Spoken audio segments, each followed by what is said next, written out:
Thank you, Mr. President. Israel is at war with a terrorist organization that perpetrated one of the most heinous and deadly terrorist attacks of modern times.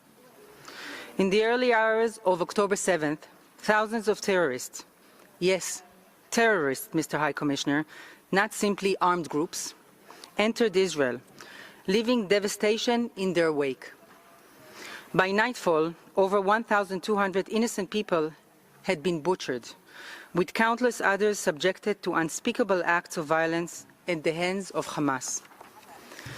The minimal reference to these horrific acts in your statement today is an affront to the victims and supports those who seek to remove these crimes from the narrative altogether.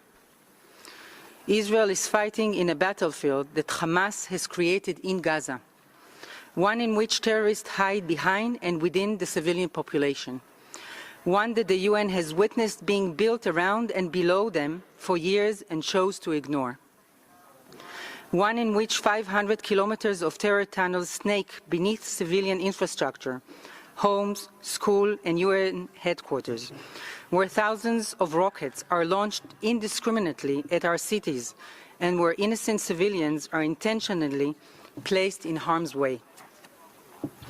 The use of Palestinian civilians as human shields by Hamás in Gaza is well known and yet constantly ignored by the High Commissioner and this Council.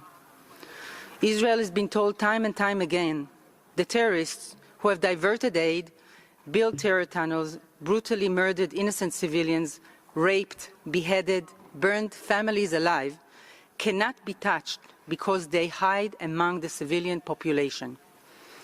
Yet we have no choice. We must go after Hamás, or they will continue to come after us. But let me be clear, even as Hamás rains down rockets on us, even as our hostages remain in captivity, even as Hamás continues to carry out heinous terrorist attacks, Israel is absolutely committed to conducting itself in accordance with the IHL. It is why Israel has so many mechanisms in place to ensure our full commitment to international law, including through the use of early warnings to civilians and a robust legal framework to ensure distinction, proportionality, and precaution.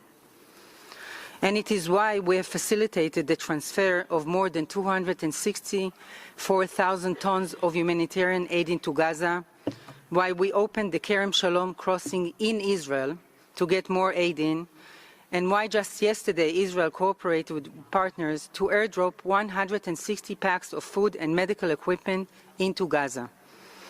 Mr. High Commissioner, for years the United Nations has ignored Palestinian terrorism, destruction, hatred and incitement. For years it has disregarded and ignored Israel's security concerns.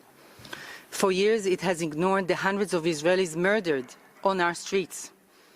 Neither in your report or statement today did you mention the Israelis killed by terrorists before and after October 7th. Do they not matter? Nor did you mention the Palestinian Authority's pay-to-slay policy, where it rewards those who carry out such murderous attacks. Tell me, if Israel withdraws from Gaza tomorrow, do you think Hamás would lay down its arms? Do you think Hamás will commit to not rebuilding its tunnels and restoring its terrorist arsenal, and instead commit to justice and peace? You think if Israel stopped this war today, Hamás will return all our hostages tomorrow? Mr. High Commissioner, the answer is simply no.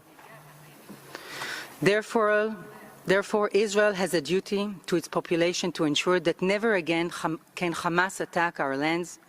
Never again can it seek to eradicate our people.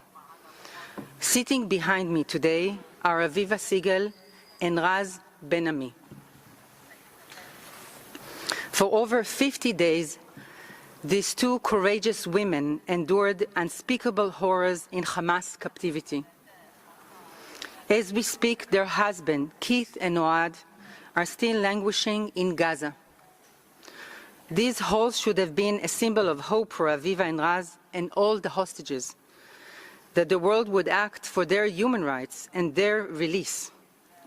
Yet unfortunately, they have become a mere footnote in the discourse of this Council, as reflected in the statement just made by the High Commissioner.